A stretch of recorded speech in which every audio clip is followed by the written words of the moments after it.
Hi, welcome to Mathematics question. This is the third question in logical and reasoning. The topic of the question is analogy.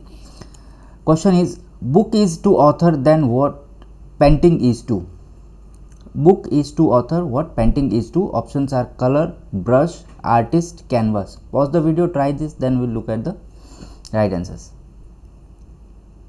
Hope you've got the right answer.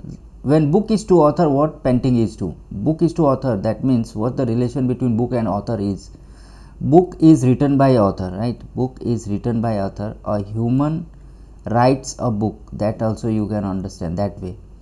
Painting is drawn by color, no. Brush, no. Artist, yes. Human. And canvas, no. So the answer, the perfect answer that matches here is the artist.